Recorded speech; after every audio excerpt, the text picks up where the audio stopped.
Good morning. Good morning, everyone. Great to see all of you here. My name is Janae Brown. I am the Associate Director of the Engagement and Outreach Department here at Los Angeles Public Library. And it is a pleasure to welcome our colleagues from other departments and branches at LAPL, as well as our guests from other library systems and the journalism students from local universities who have joined us today. The topic of our first innovation conversation of 2017 is fake news and the threats this phenomenon poses to our democracy. Our distinguished panelists will help us understand what fake news is and how we, as information professionals, might best deal with it. But I would like to caution you not to expect to depart from this event with a template that you might impose upon a reference interview, a library program, or a journalism assignment that will solve the problems we will be talking about today. Rather, I would ask that all of us, presenters, librarians, and students, treat this as a working session, where our goal will be to learn what each of us might contribute to the process of making the media and all of our information professions more responsive to the public interest. So with that invitation in mind, I will turn the floor over to our moderator, Jane Dobia, Senior Librarian in the Engagement and Outreach Department office, who will introduce you to each panelist for their presentations. Thank you. Thank you, Janae, and again, thanks to all of our guests here who took the time in this very early morning to come all the way downtown to discuss this very important topic with us. Our program today will begin with 15-minute presentations by each of our panelists. Then we will have an hour-long Q&A with our audience.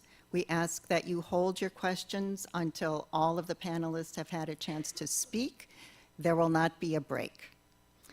So our first task this morning, as Janae pointed out, is to define and understand what fake news is. Sometimes fake news really is something very simple. It's a mistake resulting from hasty reporting and the failure to check facts.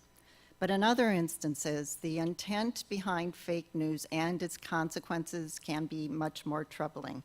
And in order for us to dig deeply into this subject, we as a working group need a fuller understanding and a common understanding of the forms this phenomenon takes and the extent of its power.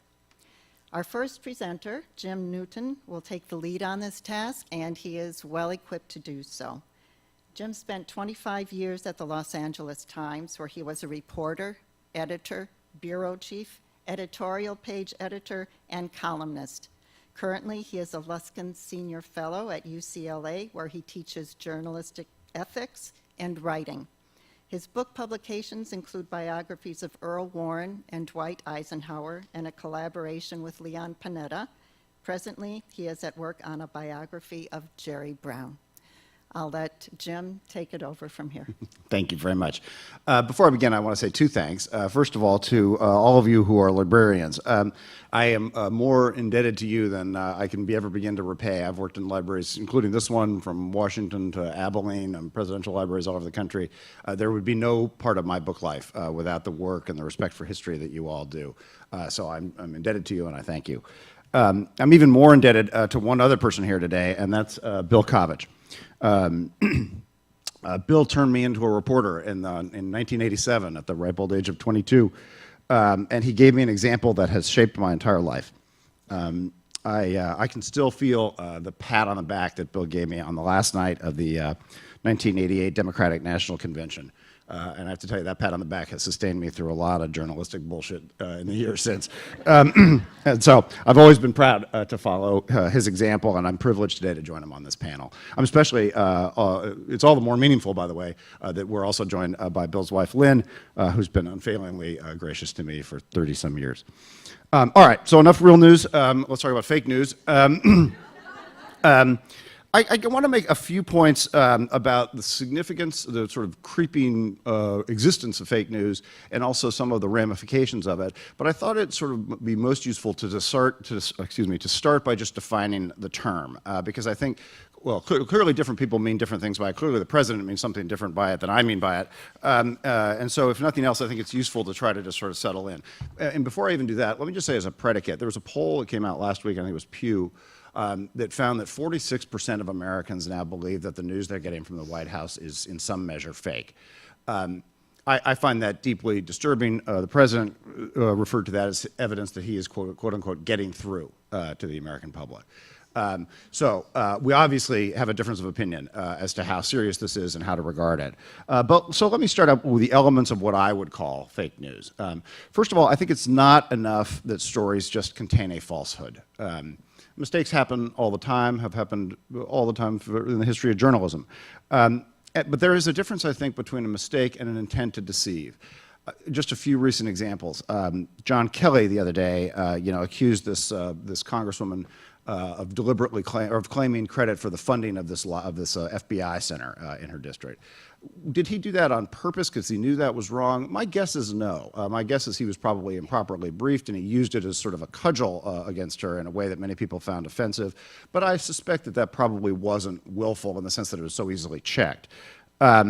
Similarly, if you think back to the early days of the administration, there was a reporter, I think for Time magazine, who reported that Trump had removed the bust of Martin Luther King from the Oval Office and replaced it with one of Winston Churchill.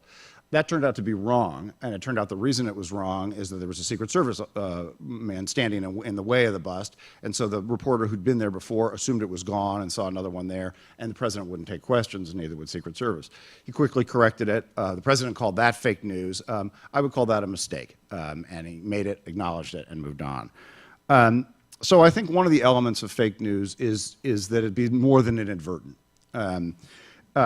Also, I think it's important to distinguish it from satire. It's not intended to be funny. It's intended to deceive. So it's deliberate and it's deceitful. And then the final thing I would say is it's done for a purpose. It's not done, there are different purposes, and I'm going to talk about that in a minute, but that deliberateness is in the service of some kind of purpose. There's a colleague of mine, I'm on the board of something called the First Amendment Coalition, and he put together a definition that I don't know who was the original author of this, but I thought was good. He says, he defines fake news as a news report published or released with knowledge of its falsehood or willful disregard for its accuracy and with the intent to deceive the public. I think that pretty much captures it, in my view. So what are some examples of this? Some of you will be familiar with them. Probably most infamously is this so-called Pizzagate thing, this pizza shop in Washington that was alleged to be trafficking and child abuse. At least one person believed it because he went and shot the place up a couple days later, fortunately not killing anyone. The single biggest item, most engaged item, I assume that means most read item on Facebook during the campaign was the Trump endorsement by the Pope, which is utterly made up. You will not be surprised to hear that the Pope does not generally make presidential endorsements. There was a report just a couple weeks ago that during the hurricane relief effort in Houston, the Black Lives Matter gathered to block hurricane relief from reaching its intended recipients. That is untrue, as you might expect. Hillary Clinton is the subject of many fake news stories. Most prominent during the campaign, or at least the one that got the most hits, 780,000, I believe it was, is that Hillary Clinton had personally sold weapons to ISIS. No comment. And then most recently, out of the Las Vegas attacks, the shooting just a week or two ago, I want to talk about this one for a special reason. There's a whole bunch of false reports regarding guns out of the Vegas shooting. But what I found most sort of surprising to me anyway, is that there's a first wave of fake news reports that came out of that shooting, and that was true in England during one of the terrorist attacks this summer too. And it's people tweeting pictures of people they say that are their father or their brother or their mother or their sister, and that they're missing. And they're just sort of a low-level celebrity who someone has just cropped a picture of off the web. And at first glance, you think, well, why would anyone do that? I mean, what's the point of that? And it's to get tweets. It's because the more often that picture is retweeted, the more traffic it generates for that person, and they can monetize that. So this is not actually politically motivated. It's just pure just god-awful greed and exploiting events like this. And apparently this has become more and more common. I didn't even know about it until after this event. So that's one motive. One motive is just money. These things generate traffic and they generate revenue. For whatever reason, and we can talk about this later, I'm sure that for what it seems that fake news that is tilted conservatively tends to generate more traffic and therefore more money than fake news that is tilted liberally. I don't really know why, but I'd be interested in your thoughts. That's the other element of it. The other aspect of intent, I think, beyond money is politics. It's clearly done to help candidates, to help causes, and more importantly, to hurt opposing candidates and causes. The real ramification of this, I think many of us worry, and rightly so, that we'll read these stories, that people will read them and believe them. People will vote for Trump because they believe the Pope endorsed him. I think the real more pernicious effect, though, is that they cause us to sort of disbelieve everything. And that it's not so much that I believe that the Pope endorsed the Trump or that Hillary Clinton sold weapons to ISIS, but that I start to sort of believe that I just can't trust anything. And if that's the case, once people, I think, are removed from trust in any kind of objective institutions, they're left with kind of tribal allegiances. And so if I'm a conservative who believes Hillary Clinton is capable of selling weapons to ISIS, then I don't believe a news report that tells me that that's not true. And I resort instead to allegiance to Trump or whoever my candidate is. That, I think, is the kind of ultimate destabilizing effect of fake news. I heard a really poignant report, I think it was at a TED conference, by a reporter who was involved in covering the kidnappings of those young women by Boko Haram a couple years ago. And one of the things that made it very difficult to mobilize rescue efforts is there was a whole series of fake news reports that said that it hadn't actually happened, that these girls weren't missing. And it took a while to mobilize the international community to respond to it, not so much because people believed that there wasn't something, but people just had doubt as to whether this was what was actually going on. I think it was 200-odd young women. Because there was all this confusion sown by fake news, it had a really tangible, measurable effect on the international response. And many of those girls and young women are still missing, by the way. Anyway, I'll wrap it up with that, but just to say that it is clearly growing. I think it's important to define it in a way that we can sort of agree on what we're talking about, and then recognize that it has ramifications that are really profoundly affecting our politics and will continue to. Let me add one thing. That's too bad because I had such a nice ending there. Let me add one other thing about it before I actually really close, and that is the question of what to do about it. And I hope we'll talk about this all more as a group. But one thing I would try to caution you on as we go into that conversation is there's a temptation to say, let's make Google and Facebook solve this, right? They're the ones who are the platforms for this.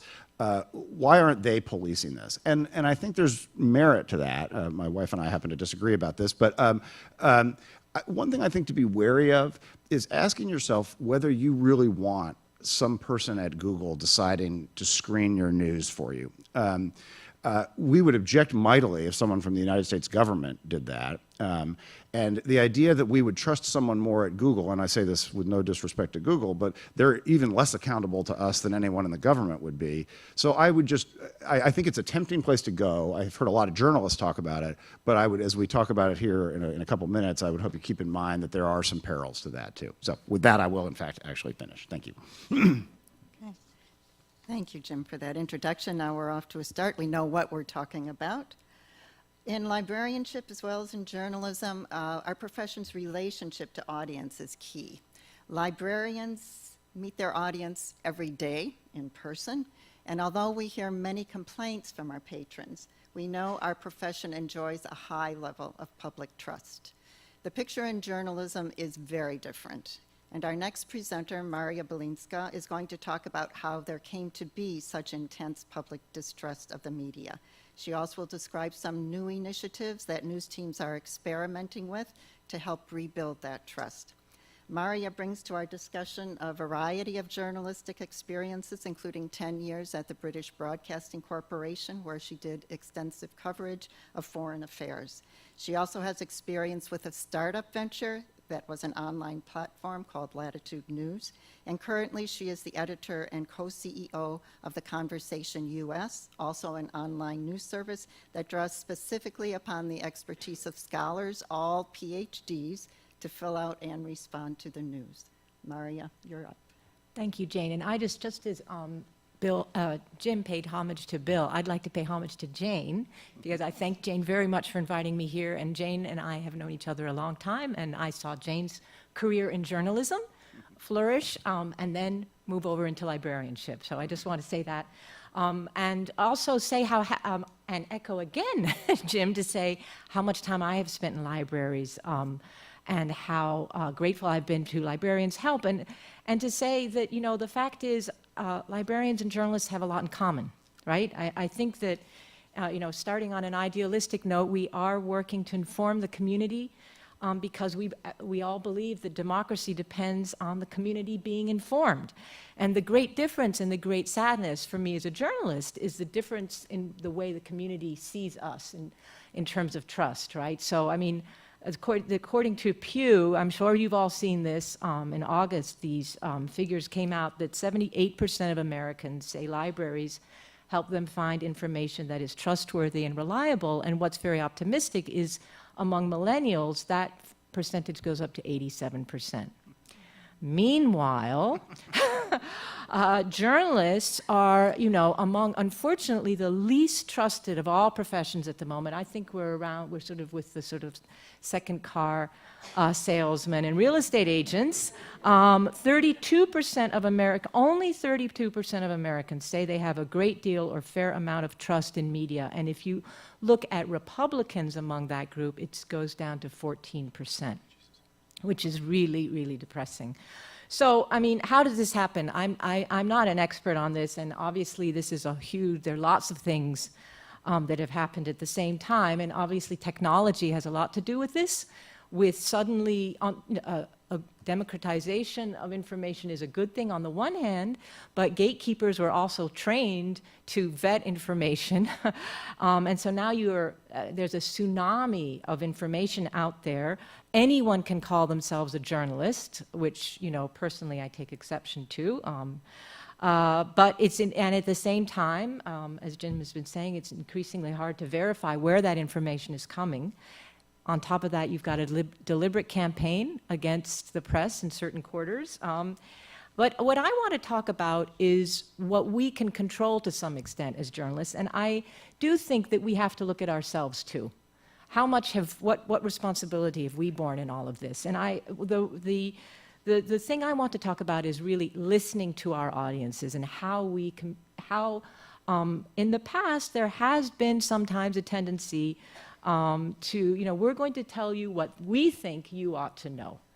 And I'm going to give you an example from my experience at the BBC, which sort of really, for me, was when the penny dropped.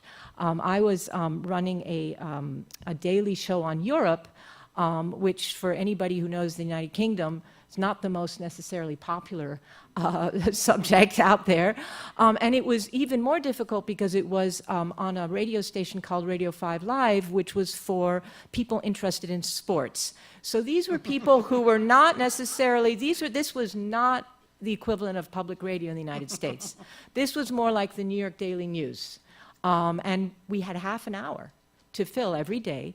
And I had all my colleagues trying to take my time away from me because they said, no one's interested in Europe. What are you talking about? And I just got so fed up with this that I one day left the office, went out with a microphone and went to different parts of London and stopped people. And I said, Europe, is it interesting? What interests you? And what was so fascinating was, yes, it did interest them, but not what most of the journalists of the coverage was about. A lot of the coverage was about politics. It was about the relationship between London and Brussels, you know, and sort of very, again, almost the equivalent of inside the Beltway here in this country. And what people wanted was they wanted to understand how the European Union affected their lives. They wanted to know, is it really true that Germans have a much better, you know, are better at sort of garbage collection and processing? Do the French really have a better health system? How does our health system compare to that? And we, as a result, changed the way we were doing our show. And we really began to get a lot of traction. And so for me, this was a bit of a turning point. The other little thing I want to reference is that very interesting research on solution journalism, right? And so this whole notion that we as journalists tend to look, it's been the tradition, when it bleeds, it leads. And we felt very uncomfortable covering what the solution to a particular problem is. Because sometimes it's been seen that we would be advocating for that solution. And actually, there are ways of covering solutions that are not at all advocating for that solution. And I think that's another tip to looking at what we can do. So in that spirit, what are we doing? I mean, obviously, journalists talk about this now all the time. I was just at the Online News Association, and the whole question of trust and how we rebuild trust is absolutely critical. So one thing that's very interesting to note is the number of initiatives that are looking to make the traffic two-way with audiences, sort of echoing what Arthur Miller said, a good newspaper is the nation talking to itself, right?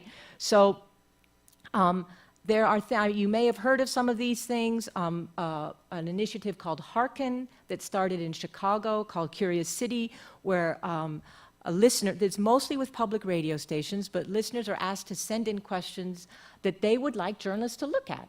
And then listeners vote on which question they're interested in having the reporters follow up. There are a few issues there. I mean, it's self-reported.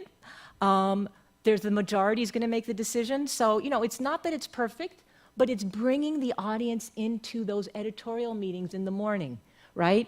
Another initiative is called the Public Insight Network, which was started by Minnesota Public Radio, and that now has 230,000 people on a database that actually 59 newsrooms are now using to tap into what do people think about a certain question, and actually, are we asking the right question? So that's something that, that these things are beginning to gather some traction.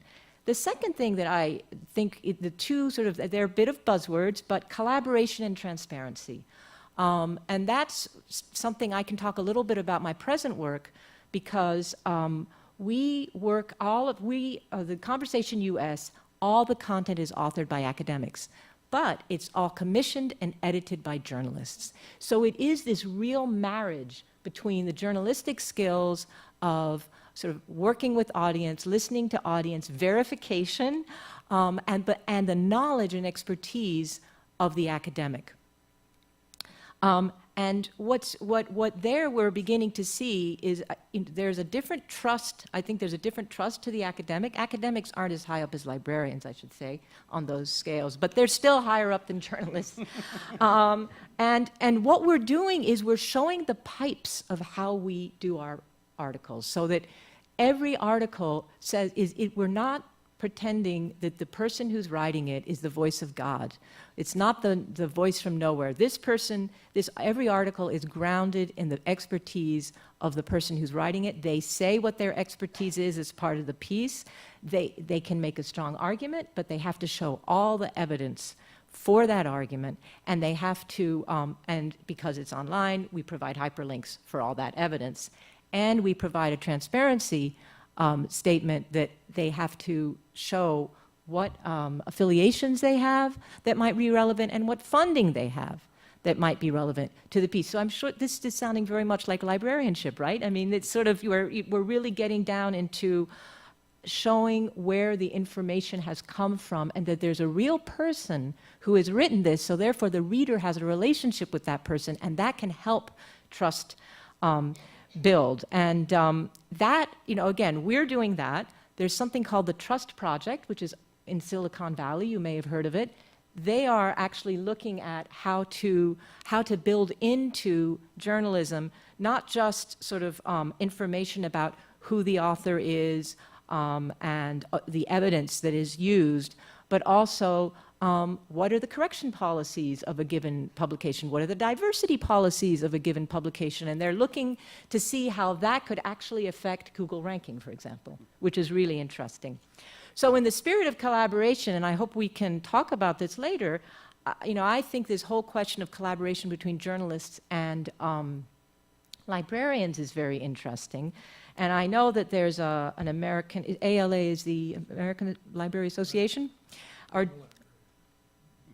they're doing a media literacy project, and with 5 different libraries. One of those libraries I know has a journalist as part of the team, which is great.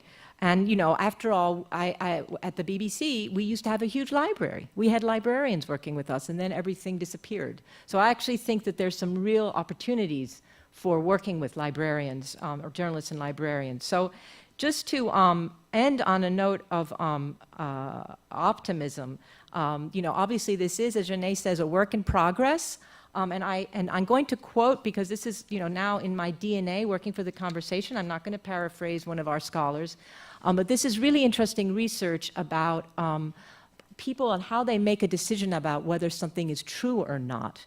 This is by an academic at Ohio State, or sorry, The Ohio State University. But he looked at, the title of the piece is, Should We Worry That Half of Americans Trust Their Gut to Tell Them What's True? But actually, he says, in the end, knowing how much someone trusts his or her intuition actually tells you very little about how much proof that person will need before he or she will believe a claim. Our research shows that using intuition is not the opposite of checking the evidence. Some people trust their instincts while at the same time valuing evidence. These findings may seem obvious, but researchers studying misperceptions often find that obvious predictors don't work the way we hope they would. So one of the interesting findings they have is that people with the strongest reasoning skills and highest science literacy also tend to be more biased in their interpretation of new information. Even asking people to think carefully can lead to more biased answers. However, valuing evidence appears to be an exception. The bigger role evidence plays in shaping a person's belief, the more accurate that person tends to be. So, you know, he concludes, and this is sort of like a challenge for all of us here,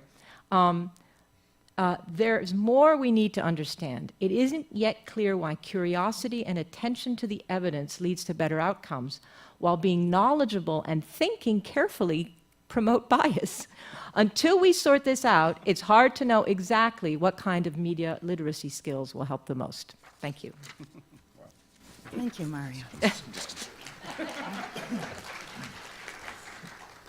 Thank you. So now we have a little bit of an idea about the cooperation that's taking place between our professions, and something that I would really hope we will all think about at the Los Angeles Public Library. And now we're going to go to our last speaker, Bill Kovach. Bill has been waving the red flag about the demise of fact-based journalism for at least 30 years, trying to keep us from falling off the cliff of disinformation, which it appears we have now done. He is the co-author of 3 books, including Blur, How to Know What's True in the Age of Information Overload.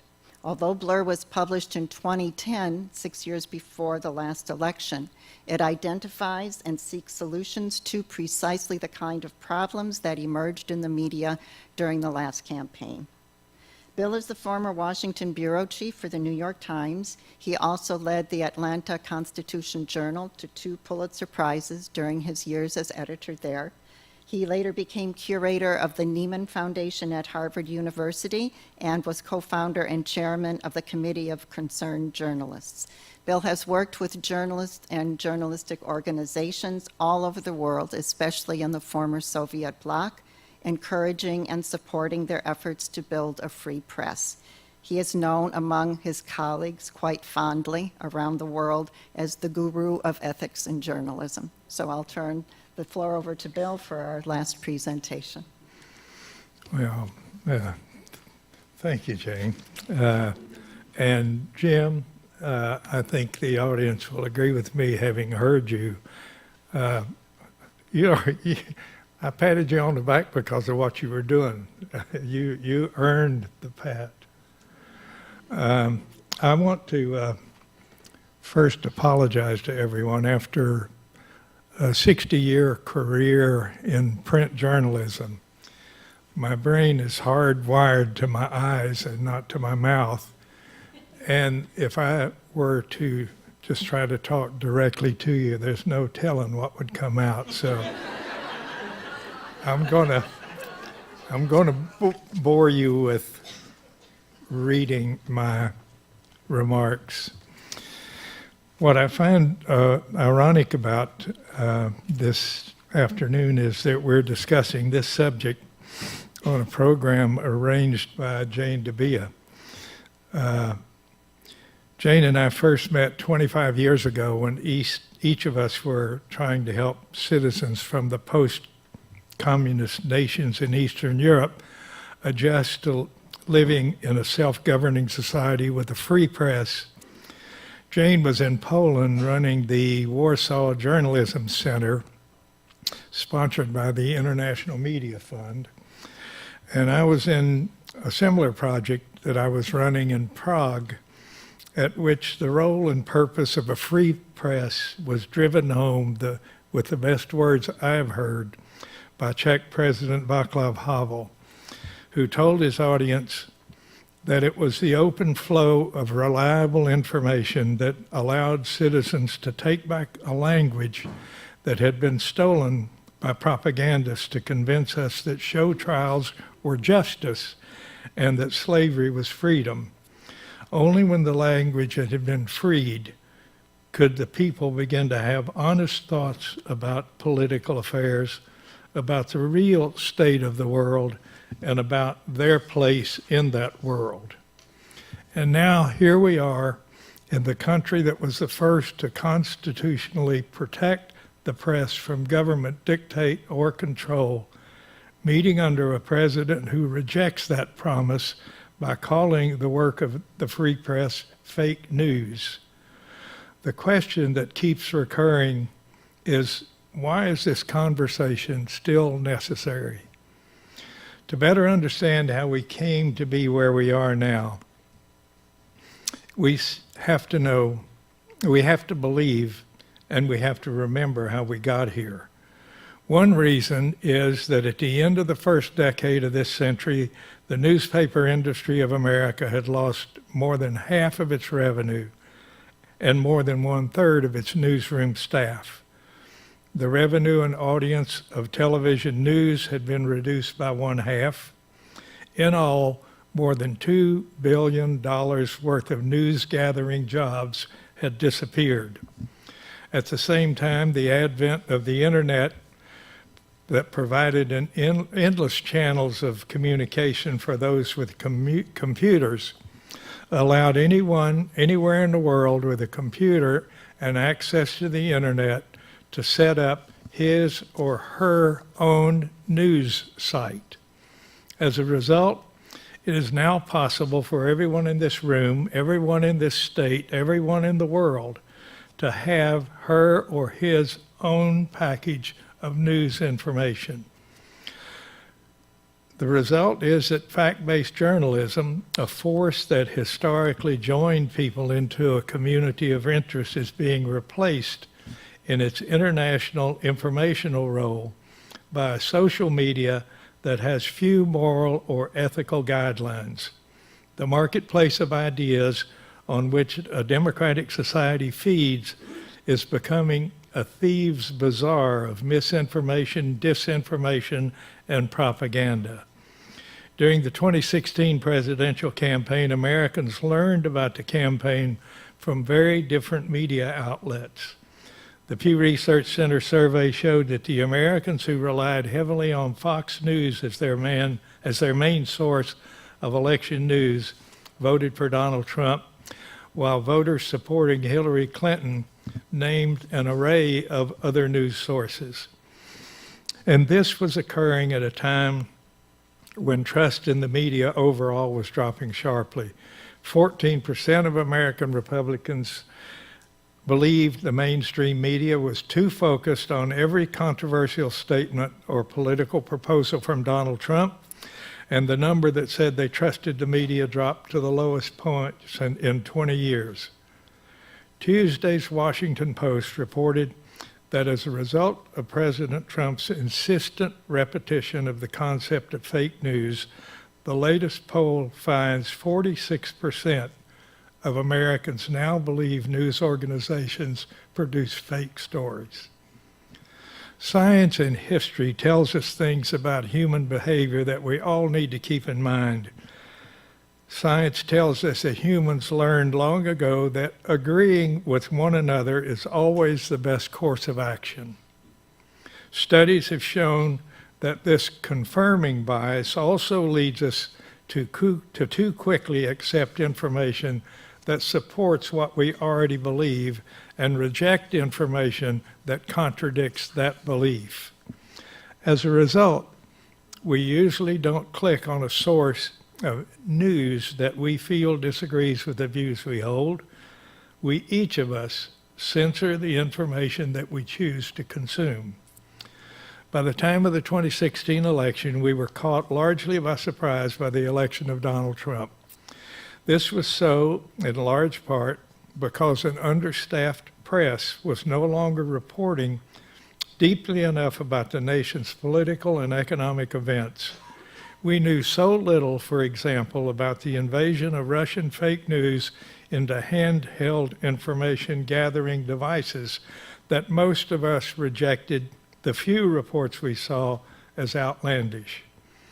Even after it became obvious the election was going to be one of the most contentious, with 24 Republican candidates jockeying to get on the card, the press was unable to recognize and report on what was happening at the grassroots because many no longer had bureaus in the less populated regions of the country.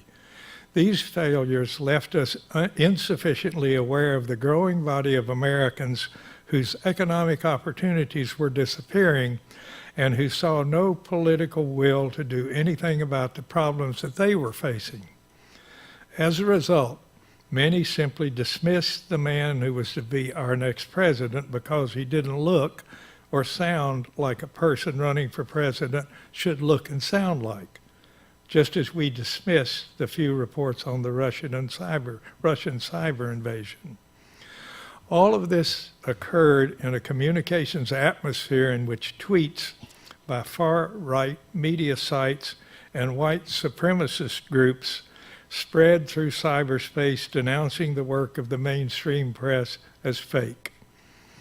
The Reuters Institute study found there was more engagement with fake news stories on Facebook, the world's most popular source of news, than with fact-based journalism. And because of the ease of sharing on social media, the exaggerated and untrue information spread more quickly and more broadly than the truth did. The end result is a president who uses Twitter to denounce fact-based journalism as fake news while tweeting out his own demonstrably false messages to create the real fake news. In order to protect our access to factual information, a responsible public must become more active individually and more thoughtfully aware of this situation. We must become more attentive in recognizing the quality of the information we receive so that democracy can successfully navigate the communications into cyberspace with our stated values intact. As James Madison warned long ago, a people cannot hope to effectively govern themselves without access to timely and accurate information about the characters and the measures affecting themselves and their community. Interesting, if true, is no longer an adequate reaction to false information in the Twitter age. Simply accepting and passing along information without even the most basic fact-checking is no longer adequate. The speed of social media, the volume of user-generated content means that each of us has become part of the channeling of public news information. Fact-checking must also become part of our own responsibility. Our challenge is to determine how we organize ourselves to accept this new responsibility in exchange of information on public affairs. Information is only as reliable as the people who receive it, So information literacy must become a primary goal at all levels of education. Unless we equip ourselves with critical thinking skills, the spread of fake news will prevail. What is needed today is increased focus on commitment and commitment of state and local governments to provide the support and the financing necessary to bring two public systems of learning, our education system and our library system, together to instill media literacy in our students and through civic engagement and lifelong learning into the broader community. With a daughter and two granddaughters who are teachers, I can affirm that the schools and their librarians are getting together and getting into this business. Where they teach, the school librarians have developed a graduated program that begins in the 2nd grade and extends through the 5th grade that introduces students to both fiction and nonfiction sources of information and to learn how to question that material. What kind of information is this? Is it opinion or advertisement? Who and what are the sources of this information? Why should I believe it? All of these are designed to instill in each student a personal system to evaluate the information they receive for its sources, for its accuracy, for its motives, and for its bias. Many now have their students open Twitter accounts, using the experience to teach them how to recognize fake news and biased viewpoints in the social media, teaching them how to differentiate what is actually real from what we want to be real, to develop their own strategies for identifying fake news and understanding how fake news spreads. If we take these programs one step further and enlist graduate students in local journalism schools to work with the public librarians to create and maintain a master list of sources of reliable information and post it on their websites. The information would be provided to local news, radio, and television news stations so their reports not only could provide news, but also information developing in the library's lifetime learning programs on media engagement. Joined together, these institutions could lead to the development of a 24-hour-day flow of news and information that not only pushes back against fake news, but overwhelms it with a world of real news. Other better possibilities are surely bubbling around out there, but let's not let another day pass before we all join in the work to cleanse our public information system of the flood of fake news that poisons our democracy, because if we don't, we may just be resigning ourselves to watch it die.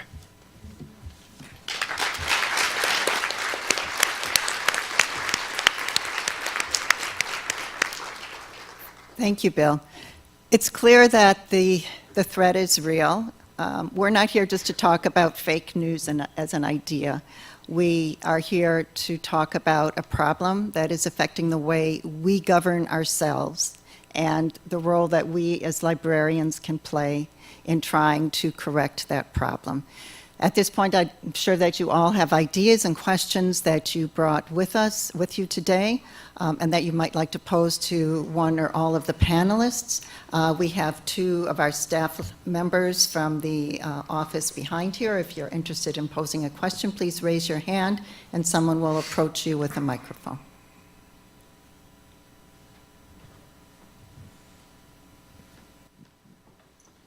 And please identify yourself, okay?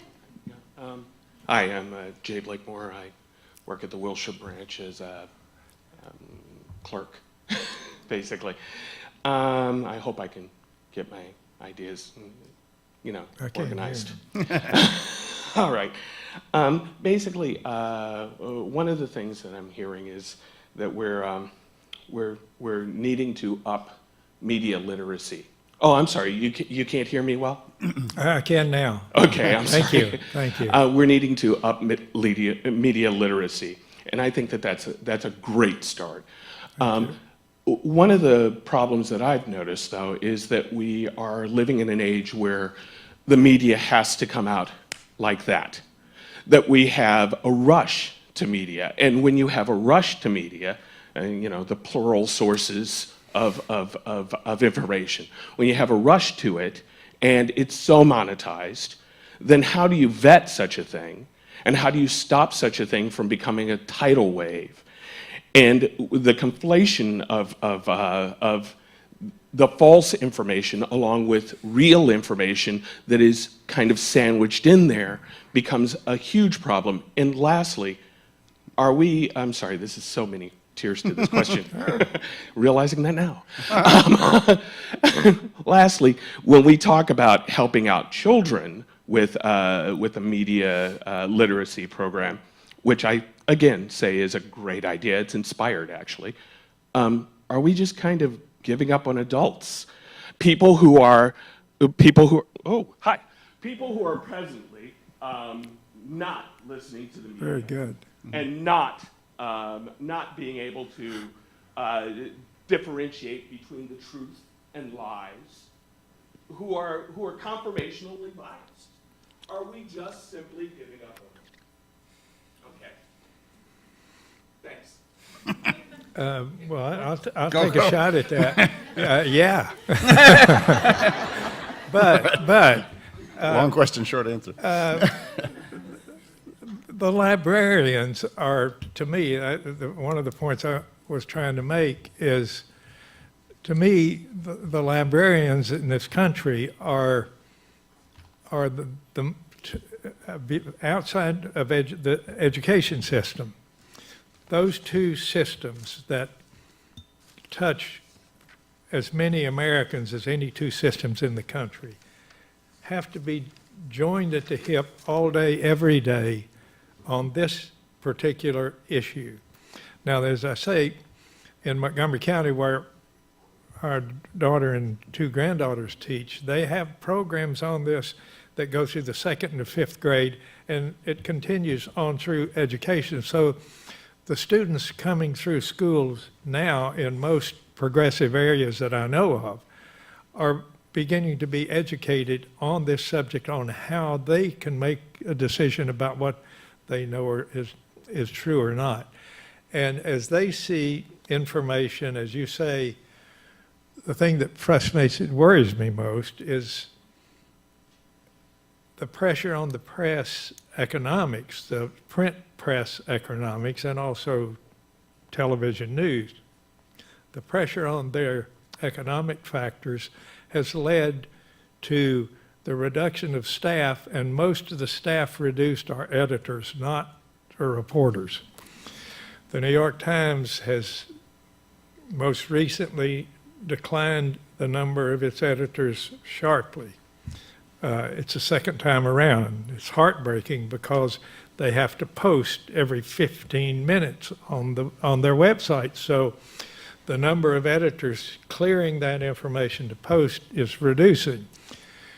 We all have to react to that. Every time we see something that we know is wrong or think is wrong, we have to contact the New York Times or whomever it is and tell them we're frustrated. We're disappointed in them, and maybe we'll quit subscribing or reading them. We have to keep the pressure on. I hate to say that, but I'm not working there now, so Can I just Yes, add please, jump something? in. Because I think I spoke to somebody who's coordinating this project by the ALA that is specifically looking at how to get to adults. So, and they're doing it in 5 libraries. They're doing it in San Diego, I think, is the big urban one, but they're also doing it in a small rural one. And she said herself, this is very challenging because these, to what extent have these people made up their minds, and to what extent are we going to get self-reported? And, how do we make these programs attractive so that people come in and are willing to sort of open up a bit about how they look at the media and how they choose to trust or not this media? But one of the things that they're doing apparently in their training was to talk with librarians about this whole question of the onslaught of the breaking news and and exactly what you're talking about, Bill, the pressures that are on also, let's say, television journalists who have to, do 2 minutes. When do they fact check? When do they actually go out into the community and do their reporting? And if once you start to understand that and you start to convey that information, this is how this information is being gathered, then the consumers start to have a much better idea of why you should value seeing the evidence, right? Why you should look for that kind of thing. It's not an easy task at all, and that's why it's very attractive to get to children. But I think we need to work really hard with adults too. There's no question, because we're in a very dangerous moment. Well, it will surprise you to hear that I agree with Bill. And my other panelists. I don't know that I have much to add to that, except to say that I think adults are a harder problem. I think at least we have a vehicle for helping children. It's harder. I mean, the education and library systems are sort of geared to kids, obviously. I teach at UCLA, and this is one of the things we talk about is looking for news. So I think we already have a kind of platform or vehicle to get to that group of people, which doesn't mean we're getting to them effectively, but at least there's a route. Adults, I think, are a harder call. And and the other thing, of course, that I not only agree with Bill on, but have really lived with is the change in newsroom funding over the years. This is not local. I could talk my head off, although I would need a drink, about the LA Times. But, this is a national problem that has ramifications that are usually subtle and sometimes are really glaring. And I think the election is a time when they were really glaring. If I could add one thing, I have been hearing about different programs in various places, and we as librarians are very hardworking people. We're very diligent. You throw a problem at us, we're going to try to manage it. And so what we're doing is going out there and saying, okay, how can we teach people to navigate these media that are not trustworthy so that they can get something that kind of feels like fact from it and make a decision? I think we have to do that because that's where we're at. But I think that what has to happen is that the media have to change. They have to change, and we have to find a way to make it important for them to change. But one thing I think is, I would come back to the statistic that 78% of Americans trust libraries. You guys have, I want to throw the ball back at you, because you're in a good position to really help us because you have so much trust. Whereas, we're working uphill. And I think that maybe one of the interesting things is for libraries and librarians to sort of there's so much happening in the journalism world that is really trying to grapple with this. Some of these things are smaller projects, but I think maybe, really making the connections between these projects and libraries would be fantastic. Could lead to unexpected. Can I add just a very small point on that, which is just totally agree, and also note that I think that this is a particularly hard problem for media to solve, in that it is an attack on the media as an institution. And so for the New York Times to say, no, we're not fake news, well, that's all well and good unless you already believe the New York Times is publishing fake news. So they're such players in this problem that I don't mean to say, well, good luck to you all librarians, I'm out of here. But I do think in some way, particularly with the adult population, frankly, that there may be more credibility and more standing by libraries to take on this, possibly with funding or other help from media. But I just think it's an argument that the New York Times or the LA Times is so embroiled in that it's hard to kind of step back from and be persuasive. Can I ask the librarians a question? What interrelationship do librarians have with the local news media, public radio, National Public Television, Judy Woodruff's show? What kind of relationship do you all have with the news organizations in the community? Because it seems to me we're all in this together. We have, Lynn and I have a friend at dinner the other night who's the managing editor of investigative journalism for BuzzFeed. He's the one who has to say, yeah, that goes out. and it scares him to death. He's the last path between him and you and this information. And he can only deal with 5 stories a day because it takes all that time to satisfy himself. So there is a web of circumstances we're dealing with that we're all in together, and it would seem to me that you could draw some support, maybe a little financial support, surely some recognition from the press and engagement with the press to make what you're doing part of the news so that the broader public is drawn into your engagement programs and your training programs. Anyway, was that a question? I started as a question, but We'll try to be more concise second round. Hi, I'm Dan Edelson. I'm from the Sherman Oaks branch, and before I came to LAPL for 5 years, I was a librarian at the LA Daily News, and for 10 years before that, I was the librarian at Daily and Weekly Variety. Daily and Weekly Variety, and so how has fact-checking in the news business changed in the last 10 years, and what kind of training, absent a fully staffed library, do reporters receive now? I have to beg off because I'm no longer working. Well, I mean, actually, I have to, to some degree, I have to beg off because I'm in such a strange, the conversation, we, as I say, all our articles are authored by academics. And before that, I was at the BBC where we were pretty assiduous at checking facts. We had good training, and we had this sort of Bible called the Producer Guidelines. What's interesting at the conversation is that we don't have a separate fact checker. In fact, it's something we're looking for funding for, but every editor is supposed to go through the copy with a fine tooth comb to make sure that what the professor has said there is correct, and that everything has, if there's a number, if there's a quote, if there's a general statement, it has backing, and we can go back to the source on it, and we check the peer-reviewed articles. Is that are they saying what is in the article for the conversation? So one of the luxuries we have is we have a bit more time. We're not the breaking news, we're the second day story, right? And I know that is a very privileged position to be in at this moment.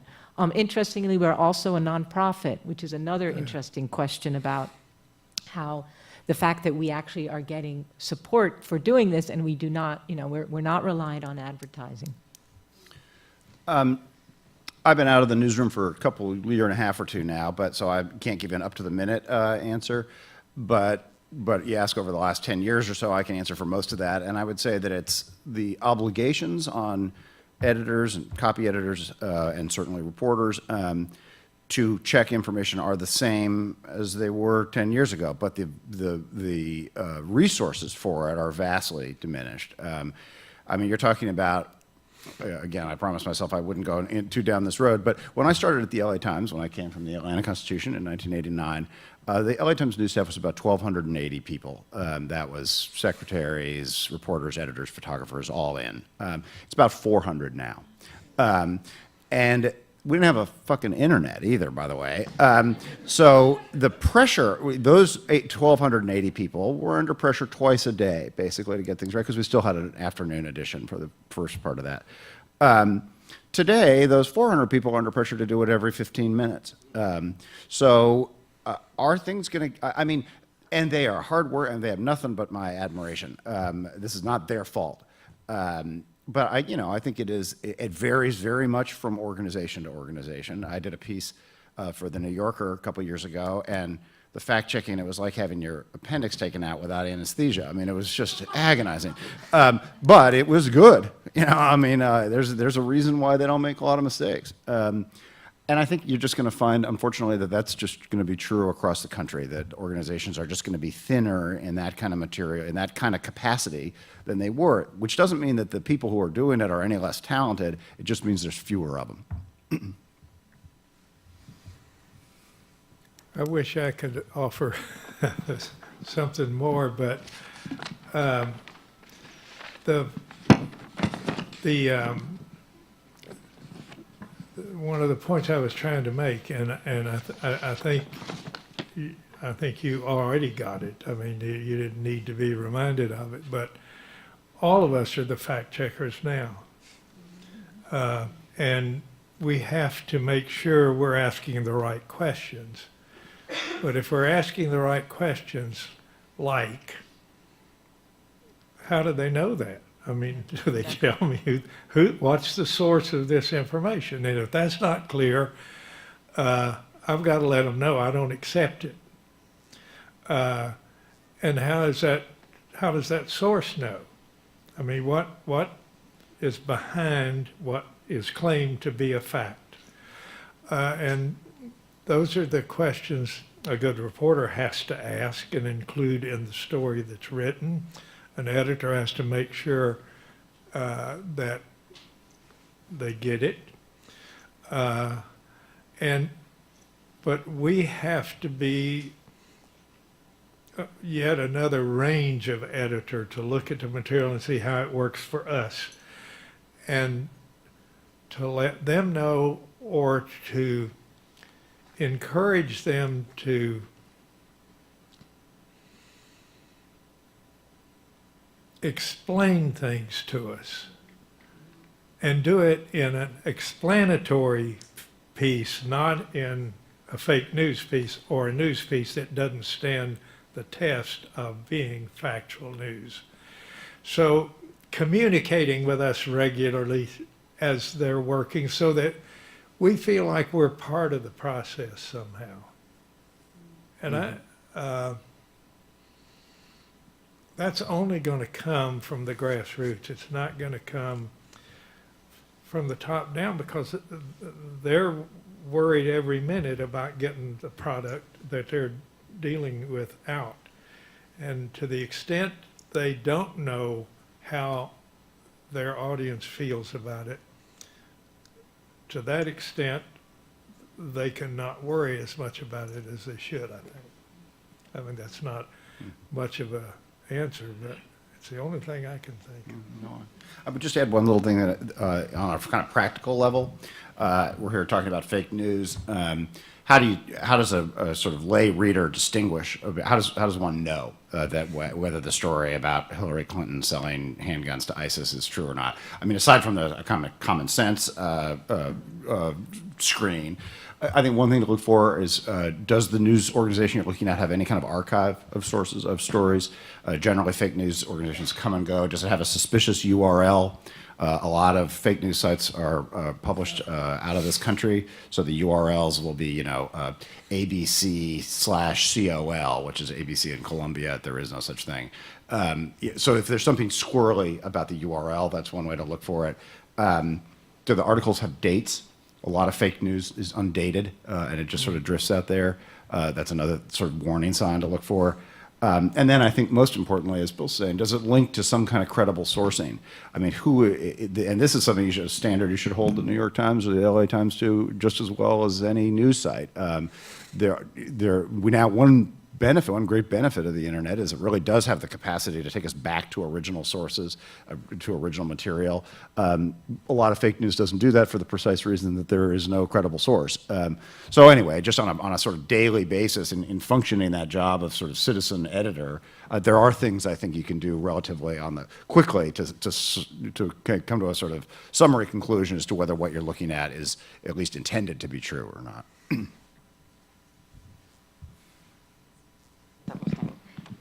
Come back over here. Good morning.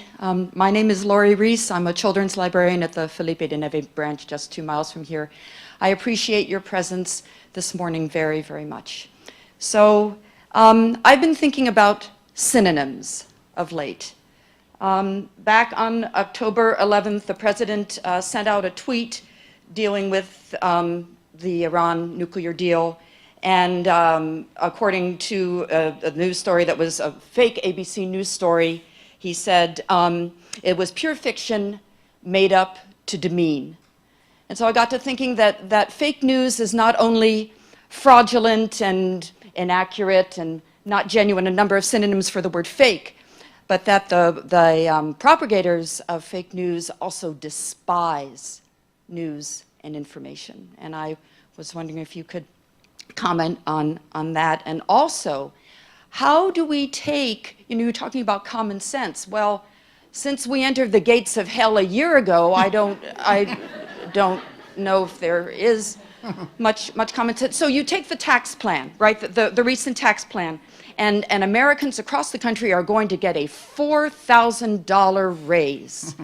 Now, many of us in this room know, not true at all, but how do we convince a large group of people who already don't believe, don't trust, and what have you, that this information coming at them is not real? So, thank you. This is your turn. Your turn. My turn. Well, I mean, the first question,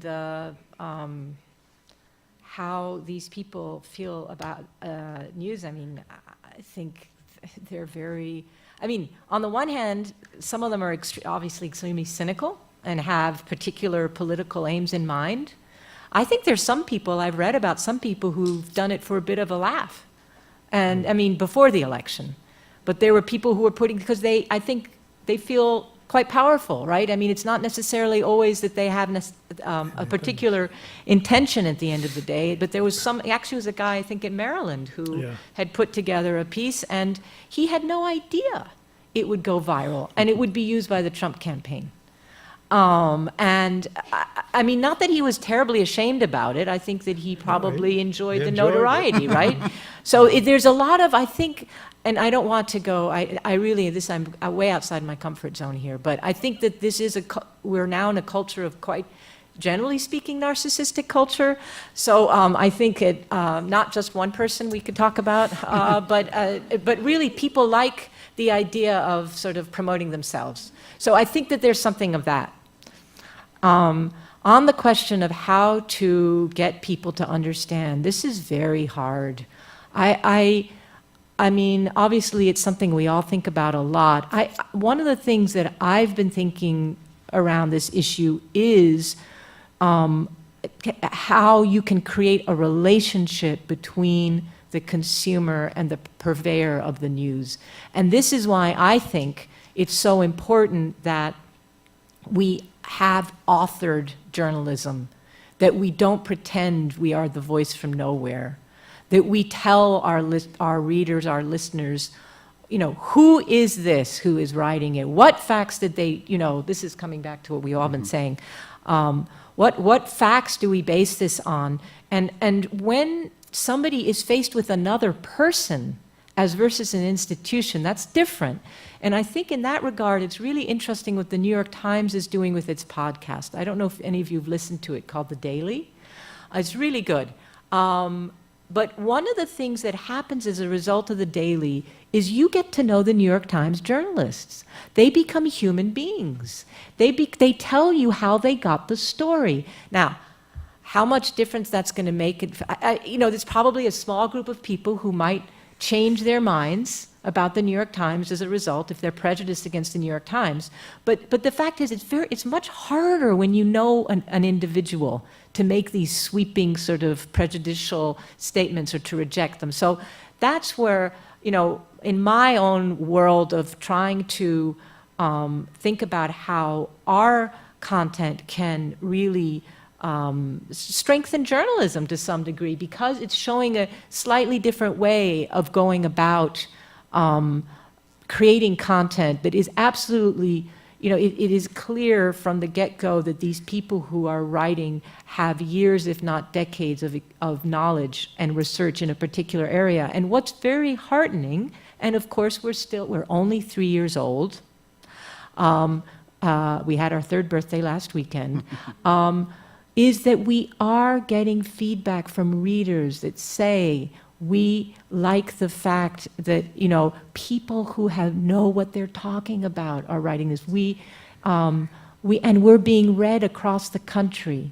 We're getting pickups in Kokomo, Indiana, and Mineral Spring, Texas, and this is small shoots, but I think that there's, you know, what we hope is to really create more of a dialogue with different audiences across the piece. And this is not the only, obviously, this is just one example of a way to go forward. So, enough from me. Whoa, whoa.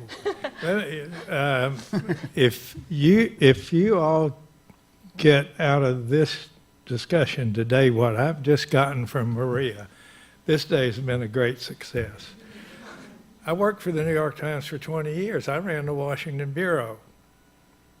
I've hated what they've done on the print paper that I still read to the first 2 inside pages. Now I understand what they're doing for those 2 pages. They're talking about the podcast and explaining to me what they're doing, and I'm going to have to read it. That's perfect. Boy, I am so, that is, wow. Okay. Guys, you have another question?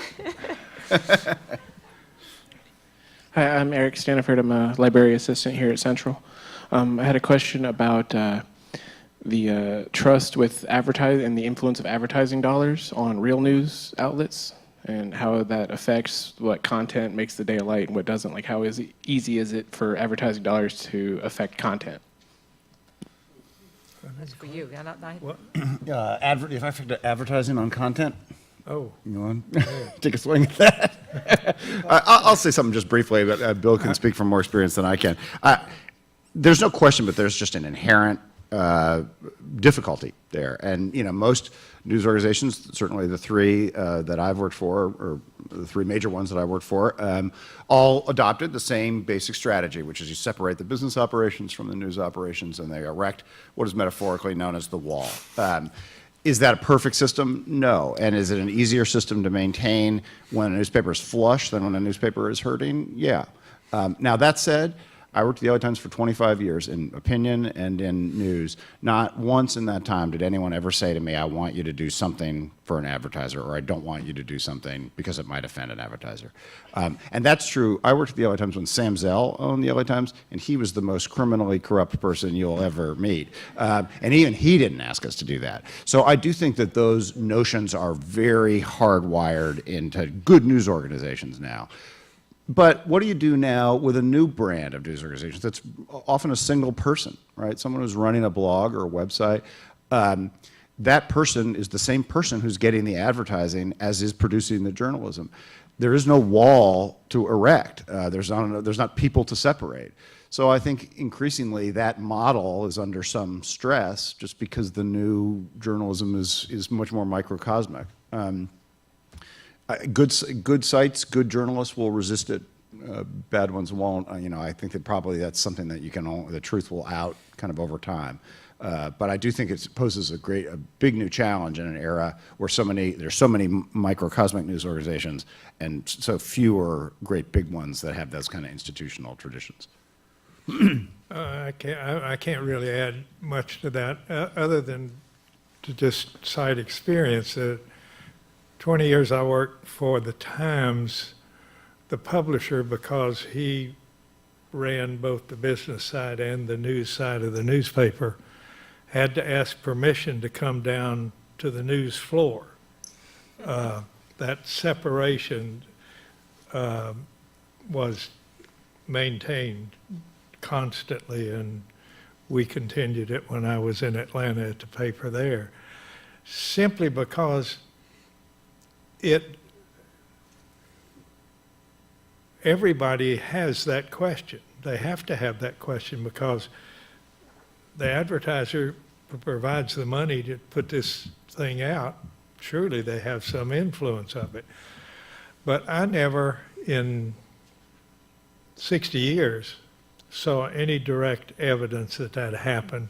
I'm sure it did in some cases. I'm sure there were people in the newsroom who had friends in the advertising department and might do what they could to help.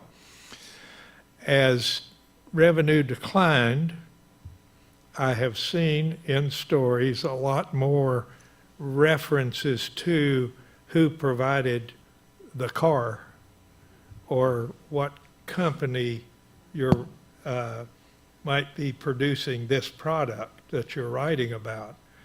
So I suspect that it's creeping into news stories in that way, so they're getting exposure in the news context. But I don't see any evidence that they're making the news. Hi. I have one. I'm Ruth Seid. I'm the principal librarian in the West Valley region. And Maria, when you first started talking, you talked about the low popularity rating or trust rating of the media. You said journalists at first, but then when you kind of quoted it, you said mainstream media. And I thought, what's the difference between that and saying you trust journalists? But then you just now were talking about how getting to know the names of the journalists seems to be making people more trusting of them.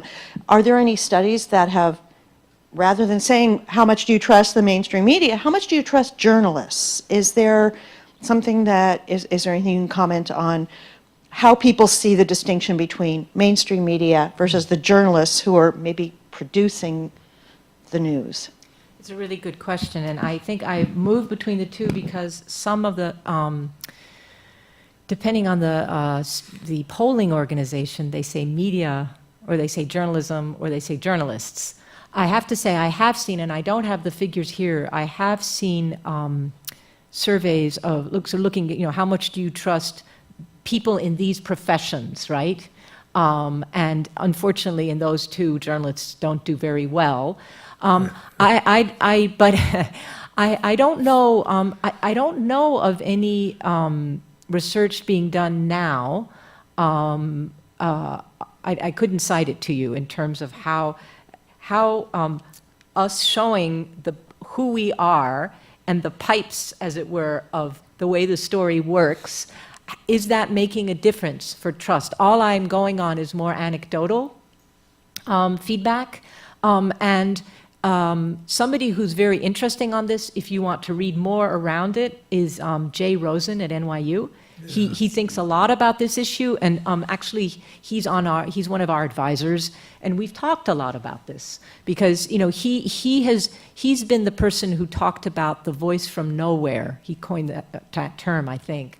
But saying that this is something that actually does not create trust, and that's his argument.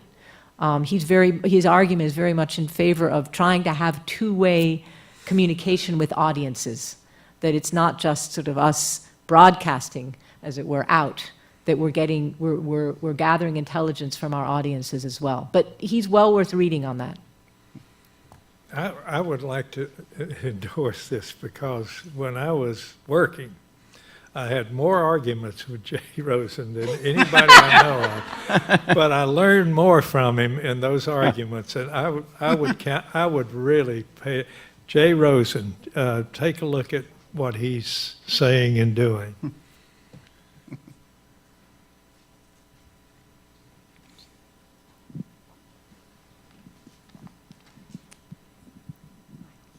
Hi, my name is Joyce Cooper. I'm principal librarian here at Central Library. And this discussion has been fascinating. One of the things I'm sitting here thinking about is I'm thinking about my family and about how they consume media and where they get their information from. And I'm noticing that a really big problem that contributes to why fake news is becoming so popular and why people are so distrustful of the media is because I think a lot of people these days are they're lazy, they're busy, they're overwhelmed. They're getting their information from one source. They're getting it from Facebook. They're going on Yahoo. They're getting the low-hanging fruit, and then they're not backing it up by looking at any other media. And I've noticed in my family this happens a lot. My mom watches a lot of media in Spanish, which is very interesting because they tend to focus a lot on human. Okay, they focus a lot on human stories. So my question to you is, how do we teach people what the different sources are. Like, don't just look at this one. These are other sources that you can look at. And as a librarian, how can we present people different sources that they can go to for news without like endorsing a news organization, where we can tell them, hey, you know what, you get your news from here, but maybe you want to look at these other sources too, and you might get a different idea. How do we do that without saying, you know, this is the one that we like the best, but, you know, maybe you look at all of these and see what you think. Who wants to start? You want to go? I'll just say something very briefly, which is just to say that I think this conversation we've been having about news literacy is precisely the point. Is not trying to encourage subscriptions to the LA Times or the New York Times, but trying to get people to distinguish in a meaningful way between what's real and isn't. I remember my son, then a high school student, bright kid, came home to me one day and announced with complete confidence that, did I realize that McDonald's used human flesh in its food? You know, I mean, there's an answer out there for everything, and so yeah, I mean, I don't think that this is a problem that's going to be solved tomorrow. I do think libraries have a piece of it. I think news organizations have a piece of it, and I think the kind of proposals that both Maria and Bill have talked about are steps in that direction. Go ahead. I'll go. No, I'm just going to say, I think what I was trying to say in here is I really think it's incumbent on local news organizations to go to work on getting the local universities to put the graduate students of journalism to work on identifying the best factual news sources in their region and working with the librarians to work with their audience to examine the conclusion and come to an agreement. Maybe the 10, you can only come up with 10, maybe 20, but whatever they are, post those on your website. I think you and the librarians and the journalism schools should be working as a team to reach the public with this basic information, and then it can build from there. But they have the staff that can do the research. And I don't know, I do know that there are some people at Columbia University, Tom Edsel, who teaches at Columbia, and I know talks to the New York Times about these issues and questions, but I don't think there's a formal relationship between the two. I'll have to ask him the next time about that. But it seems to me that should be a standard operating procedure where there are universities with journalism schools, and well, everybody has a library. So when I was preparing for this, I saw those. I can't remember what library it was, but it does something that it calls hot takes on the big issues of the day, and they actually on their site will put together a whole range of sources on a given topic. Well, let's say North Korea, for example, right? Or the ACA. I found this in an article I can send to Jane. I thought that was really interesting. I mean, the wider point is, even if somehow it's possible to open people's minds to the fact that there are other sources, there are other views, and that we all have some kind of bias. And it's inevitable. I mean, I don't trust what they write. I look at Breitbart every morning because I think I ought to know what they're, you know, I mean, and so, and I, sometimes there's actually something interesting to read, but I just think that I know that, I mean, I'm a human being, so I'm going to, and I feel passionately about certain things, but I think if it's almost like going to the gym.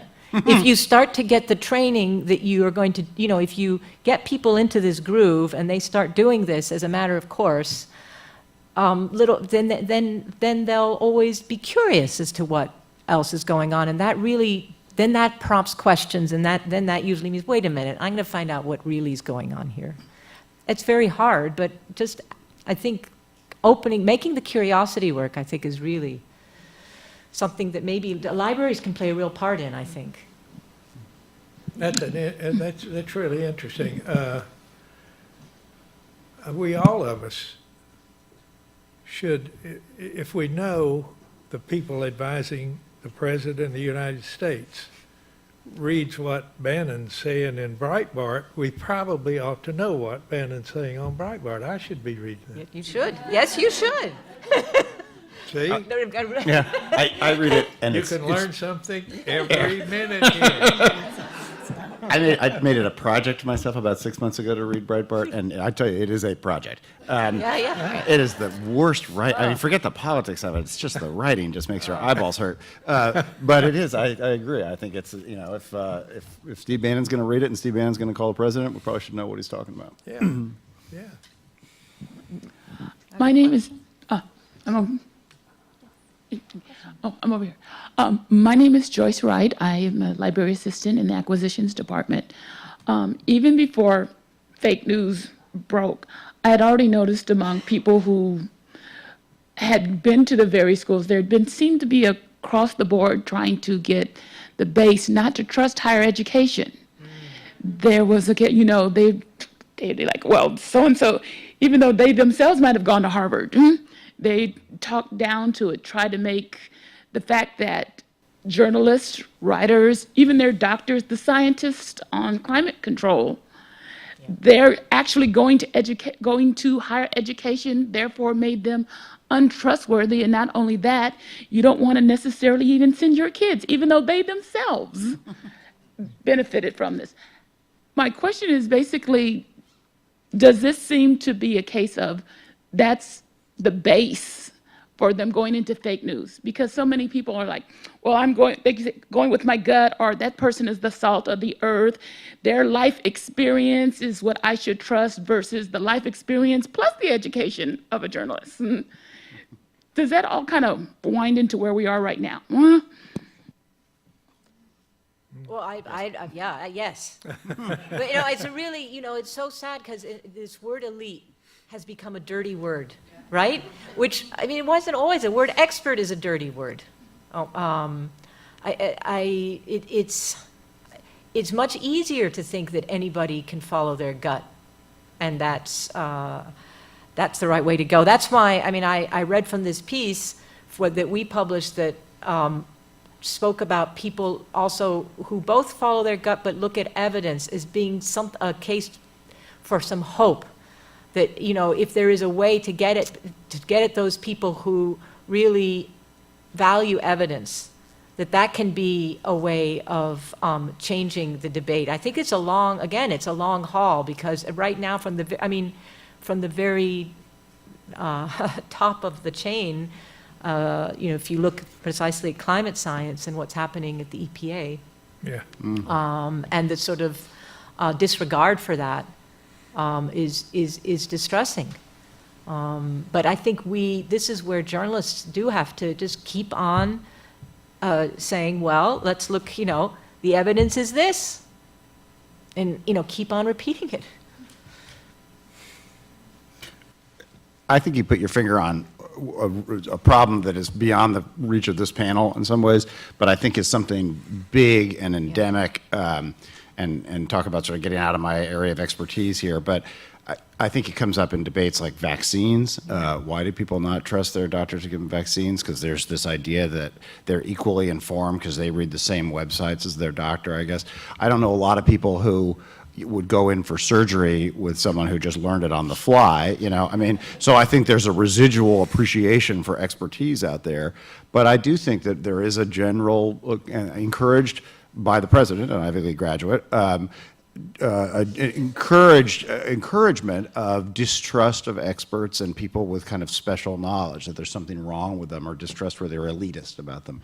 And I just think that's a media problem, but it's a medical problem, it's a science problem, it's a cultural problem. I think it is I think that's a big conversation to have, and I'm really fascinated by it, although I have almost no answers as to why it's happening. Hi, I'm Kirsten from the Sunland Tahunga Library. I'm a librarian. Would you comment on how you think Fox News has affected the journalistic landscape?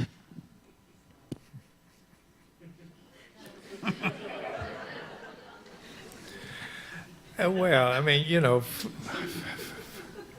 Fox News decided to be a news organization that gave voice to what a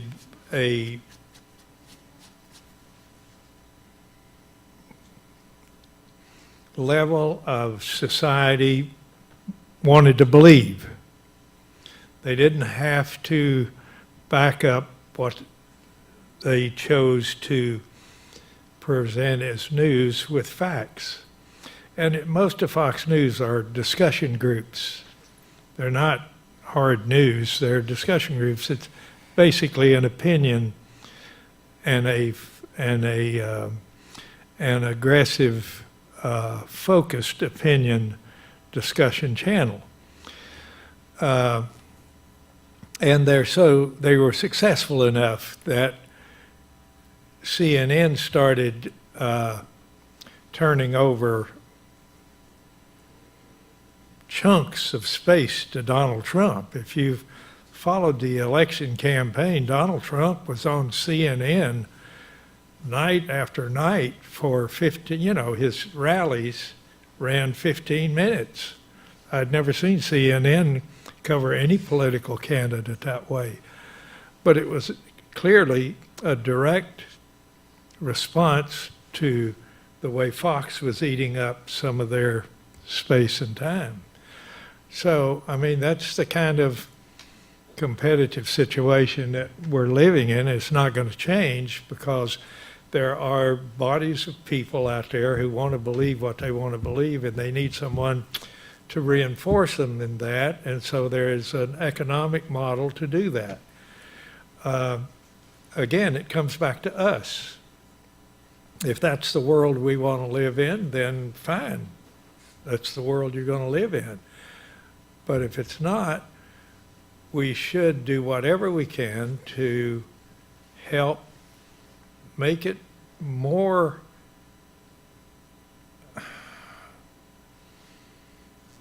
meaningful, more useful to the people who fund news and fund information distribution, to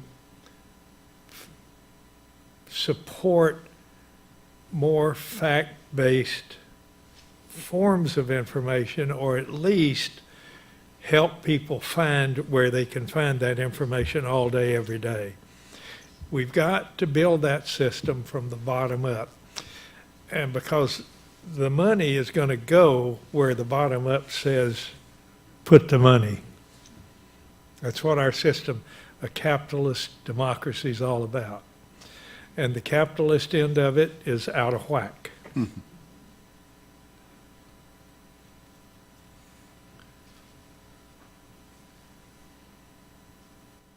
My name's Keith Kessler. I'm actually the social media librarian for Los Angeles Public Library. I think for a lot of us, the election was the first time that fake news really became like a major talking point. Being in journalism, did you see this coming maybe more than the general public beforehand? Or do you, like, was there a single moment when you realized this is a bigger problem than a lot of us had thought? That's really interesting. I don't think it's new, but I think the attention to it and a label for it and a recognition of how organized it is, I think, what occurred. That's really interesting. I'd have to think about that and do some research about that, but that's really interesting. What? I mean, well, it's sort of glib to say, but I think my realization was probably election night around 10 o'clock. No, I would agree with Bill. I don't think there's nothing really new about it. What there is something that I've become much more aware of, and I don't think I was ahead of the public on this, is how vulnerable our systems are to it. I think my inclination, if I saw a story that said that the Trump endorsed, or I'm sorry, that the Pope endorsed Trump, was just to sort of kind of laugh it off and assume that that had no impact. What I think I've become aware of, and what I was not previously aware of, is that it really does have impact and it does have ramifications. So I don't think it's new as a phenomenon, but I think I'm newly aware of how powerful it is. Yeah, I would just echo the two of you, and also add just the fact that the technology just allows it to spread so quickly. That's, you know, that's what's quite very powerful about it. And it reminds me of, I used to go, at the BBC, we used to have focus groups. And some of the British tabloids, you know, some of their stories were not, where I would say, a little economical on the truth side. And what the, it was really interesting because the people in the focus group said, yeah, we read it, we have a laugh, and then we check the BBC and to see if it's true or not. And I just wonder what, but that was a while ago, and I really am curious to know, a similar focus group today, what would people say? I don't know. Hi, I'm Kevin. I'm a YA librarian over at Pio Pico. So what I was wondering is, are there other historical parallels that we're seeing now, whether it's Nixon's war on the press or the yellow journalism of the 20s, where there are other similar phenomenons of fake news, to your recollection, and could those outcomes lead to some solutions to today? Whoa. Very erudite audience. Yeah. Thanks for asking. You know, before radio and television, newspapers sorted themselves out. They were Republican newspapers or Democratic newspapers or communist newspapers or anti-communist newspapers. They had a point of view, and that was their audience, and that was where they made their money. It was I guess, radio really, to the telegraph and radio that began to affect that, because the telegraph was being used to send real information from train station to train station. They weren't trying to make news. They were just trying to communicate with each other with the truth about what was going on the track. And that telegraph began to be used to transmit news between station to station. By the way, you know, the track is a problem here, but Charlie told me, and this thing just happened the other day, and so the news began to move that way, and that began to feed into newspapers with truthful news. That's really interesting. I hadn't thought about it till I just said it, but now if you think about the history of it, the telegraph carrying a phrase or a sentence or two sentences of truth from one train station to the other that made its way into the local newspaper could have been the beginning of factual news getting into newspapers, because it followed that track until radio and then television, and each of those competing for markets forced the newspapers, which had the largest market, or in local places, forced them to quit taking sides and losing audience by not telling the news that this side wanted and that side wanted. So it was the changing methods of communication that began to refine journalism, and it's doing it again now, only it's remaking it. But it's the same process. But now it's exploded in ways that I'm not sure the human mind is capable of sorting out very, very quickly. That's a guess. I would agree with that, and I had never thought, never occurred to me that role of the telegraph, frankly. But I mean, it seems to me ultimately what the corrective that needs to come here is going to be economic. And just as Bill was describing, that it became economically more important for newspapers to become more fair, maybe driven by the telegraph or radio or other forces, that there's got to be some similar force needs to emerge to change the economics of fake news so that it's not profitable to engage in, or at least not as profitable as a different kind of news. I don't know where that comes from at the moment. I think there's a sort of faith in a capitalist system that where there's a demand for it, that eventually it'll kind of find its way to a solution, but I haven't heard it yet. And this is all, I mean, this is both new and not new, right? So the newness of it is this kind of Facebook web-based economic model that I don't think even Facebook really totally saw coming. So changing it may take a little time, but I think the first step is recognition of it, and then to see if there's a market can react to it somehow. Watch the Washington Post. I mean, Bezos, here's a man with a lot of money. He invested some of that money in a newspaper. The Washington Post, since he bought it, has begun to introduce a lot more solid in-depth investigative pieces. So that journalism is good journalism is being lifted by that money. And I think if these tech people with all that money, which is everything needs an economic base, if they choose to help the process of sorting the flow of factual information to this society, it can happen. Yeah. Okay.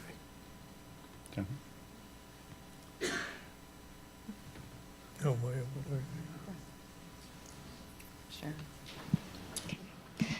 Sharon Morris, I'm a reference librarian in the Literature and Fiction Department, and our subject department does cover journalism.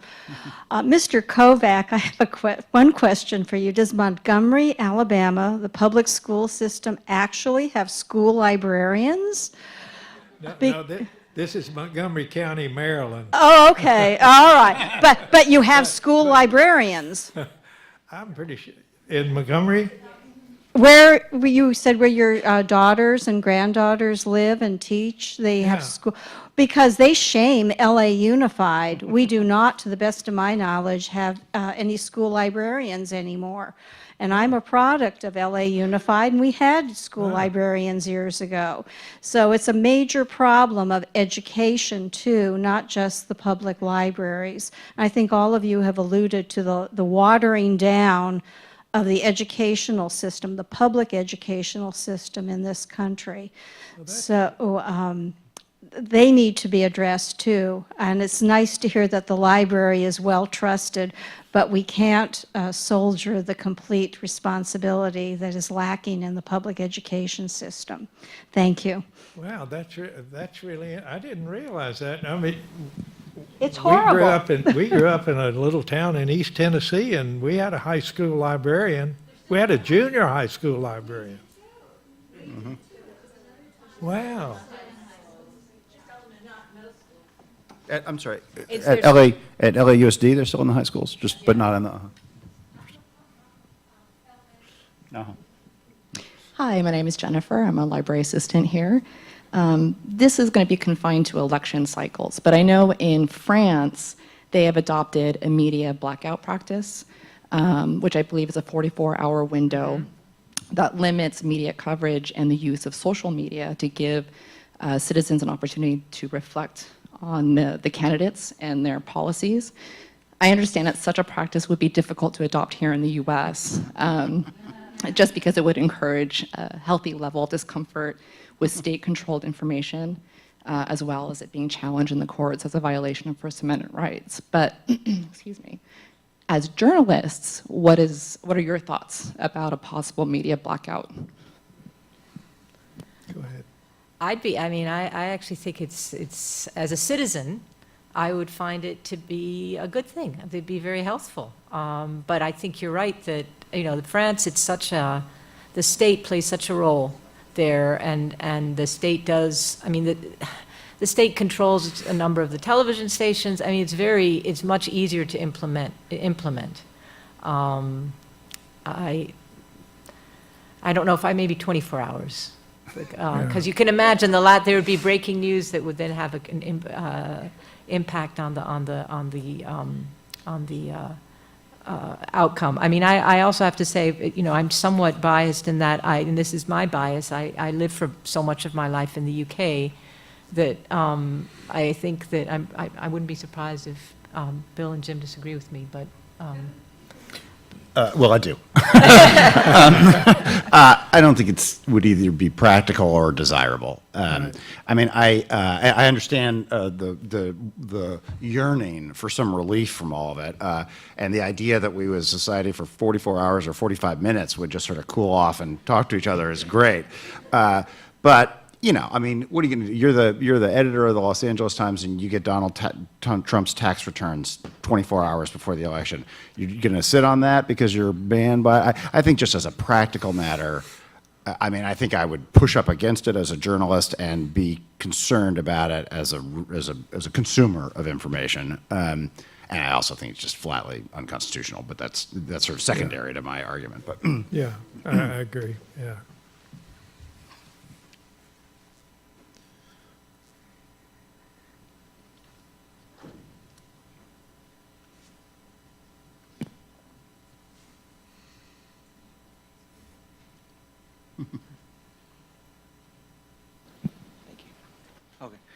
I'm Matthew. I'm a messenger clerk at the commissioner's office.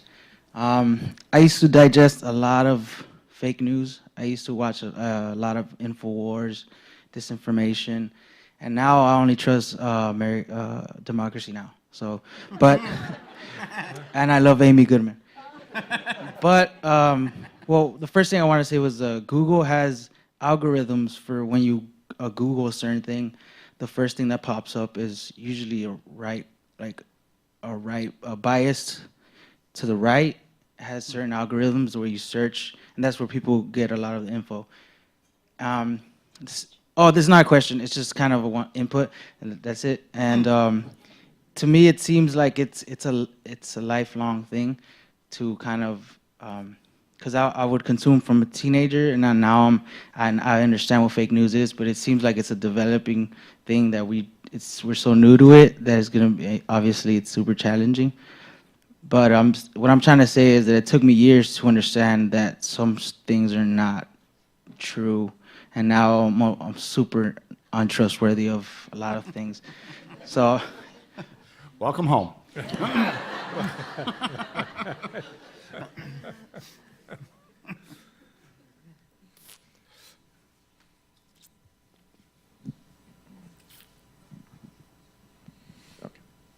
Hi, I'm Jim Sherrod, Senior Librarian at the Little Tokyo branch. And I just have a question. You gave a lot of examples, Jim, of like Hillary helping the ISIS, as a fake news and whatever. Are there some examples of fake news from the other side? And I wanted to ask a question. I don't know if this is fake news or not. Were the debate questions leaked to Hillary ahead of the debate? Yeah, I'm going to try. This question was, she leaked the questions. I thought the allegation was that the questions were leaked to one of the panelists, right? Or to, Yeah. Well, I'm sorry. That was, yeah. Brazil, that's right, Donna Brazil, right. And I don't know that the allegation was that they got to Hillary Clinton It's direct. never been, as far as I know, it's never been proven. Yeah, I think that's right. In other words, I'm left in a little bit of limbo as to what I said, but I don't believe there's ever been evidence that Hillary Clinton herself received access to the questions. Someone close to her, Brazil, I think, got some of them. Never denied, never acknowledged, either way, right? I'm sorry, what was the other part of your question? I'm forgetting now. Is there fake news on the other side? The answer is yes. For whatever reason, I was on a panel in Paris, of all grand places, over the summer about this, and there was a person there from UNESCO who was talking about kind of globally looking at fake news. And for whatever reason, there does seem to be more traction by fake news that tilts to the right. He didn't really know the explanation for that, and nor do I. There's clearly it's out there, and some of it, by the way, a lot of it is just sort of value neutral. I mean, as I described this idea of people tweeting fake pictures of people who might be involved in a catastrophe or something. There's no ideological component to that. It's just to generate tweets and hits. So a lot of it is just kind of mercenary, non-ideological. Some of it is ideologically left, but for whatever reason, there's less of that than what is successful anyway that is ideologically right. But the activity of the Russian involvement with their RT and Sputnik, their involvement in trying to sway decisions in European countries is showing up all the time. And the move toward right-wing nationalism in what used to be the communist bloc countries is beginning to rise up again. And that's all, it's fake news, it's government-sponsored fake news that's more designed to shape political thinking than just to make people doubt anything they hear, which is what fake news does. Yeah, it's really more propaganda. Right. Yeah.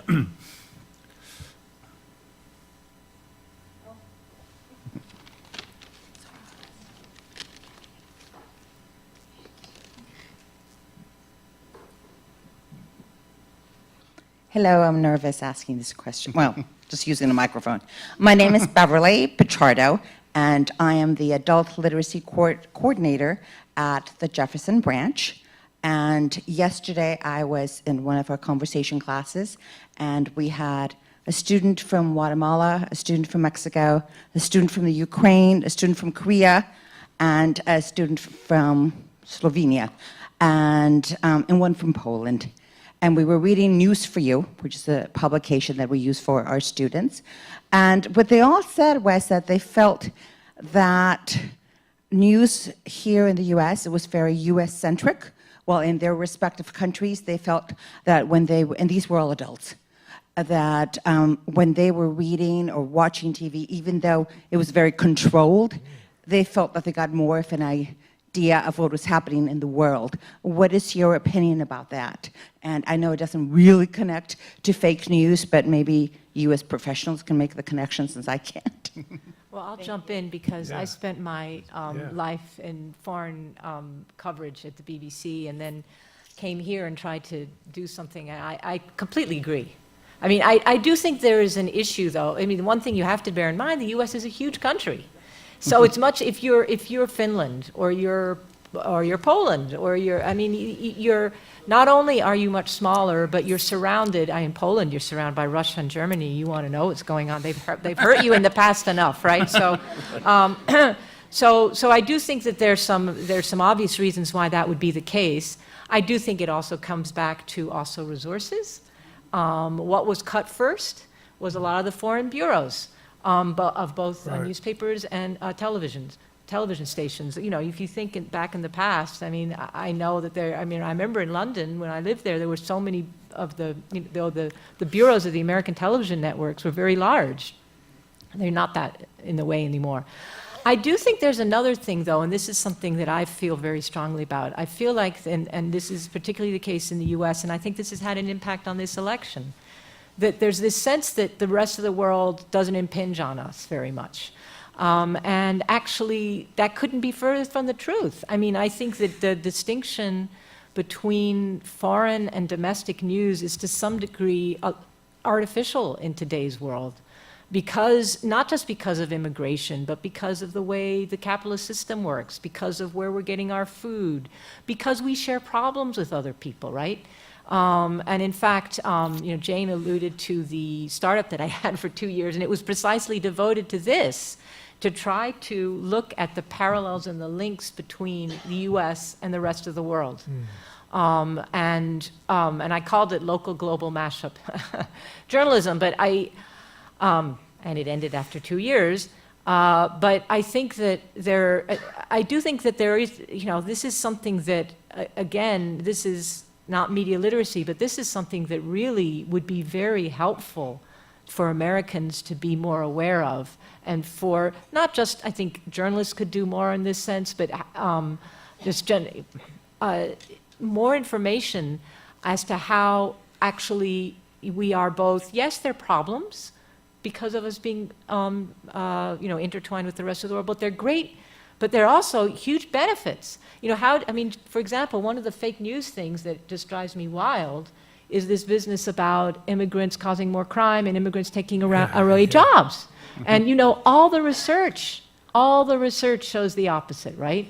And the thing is that we haven't, but I don't think that there has been, I think there's more coverage of this now, but this hasn't always been what people have been asked to cover. And if I can just keep the soapbox for one more minute, there was a journalist in the 1980s, Jack Hamilton.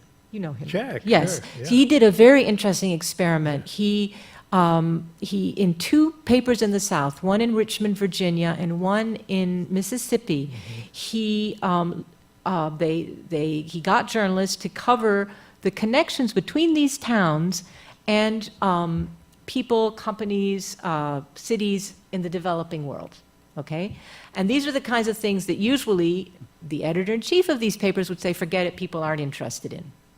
And what happened was he then did a lot of audience survey work. And he found that the readers of those 2 papers remembered all these stories and wanted more. And I think that I think we've done a disservice by defining international as something that is really about politics and wars and disasters. And there's so much more. Because it's when it's politics, outside. It's hard. Is everybody going to be interested in why Abe won in Japan? Yes, maybe because of North Korea, but actually, sort of Japanese, what let's say Japanese are doing about cyberbullying, really interesting, right? And we're dealing with cyberbullying, or Japanese investment in the United States. Okay, I'll stop. You can tell I could go on. That's right. That's great. I agree. Yeah, I absolutely agree, yeah. I think we'll turn the floor over to Janae. Want to ask one last question, Terry? Okay. We have one Final last question question, down down in the front. No. We're recording. No, we're recording.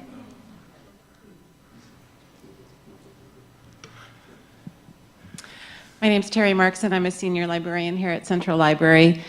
And, I personally struggle with what sources I use for my news. I tend toward more traditional news sources. I'm curious if you were going to advocate for a source that still maintains no bias or limited bias. The one I usually fall back on is maybe PBS. But I'm just curious what you view as just still a very mid-range, centrist source.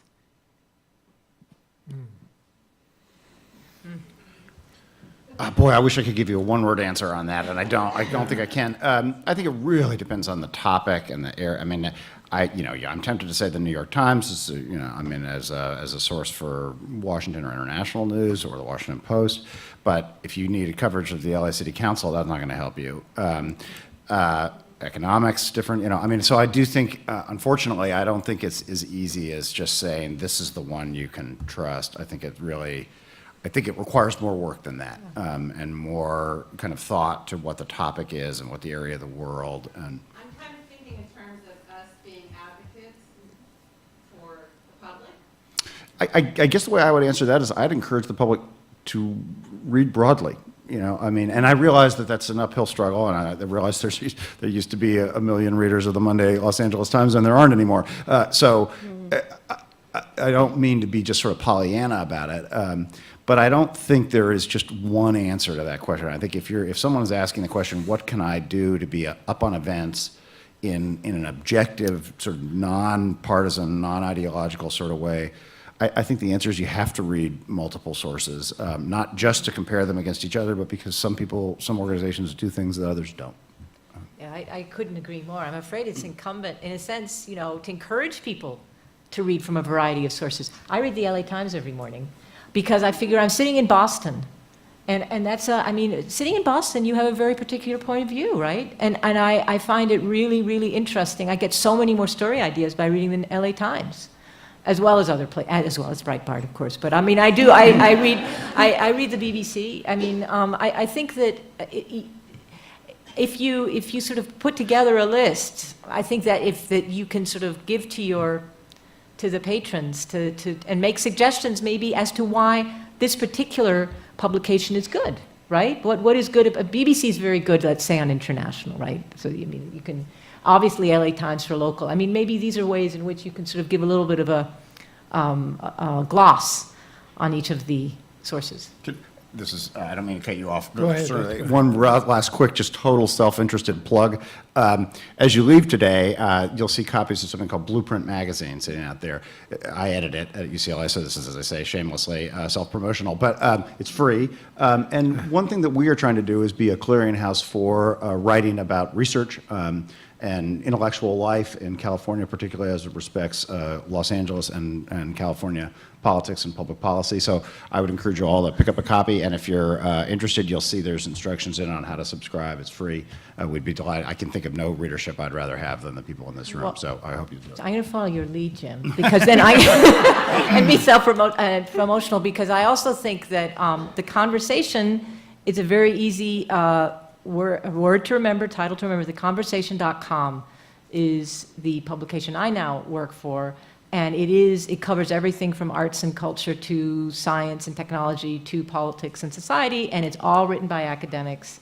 Again, it would be wonderful if more librarians were reading it, and always welcome your feedback on it. So, very easy, theconversation.com. I think if people could be encouraged to look at two sources of daily information, that would get it started, because they would quickly see that this had this and this had that, and in between the two of them, I learned twice as much, because they had different things, so they had different takes on the same thing, whatever. But if they are looking at two different sources regularly, they'll soon be looking at three. It's human nature. Once you begin to feel something changing, you're going to see where that change takes you, I think. I want to say one more thing before this breaks up. This is the quietest audience I have ever seen. And I would never guess it was librarians. This is wonderful. Yeah. Okay.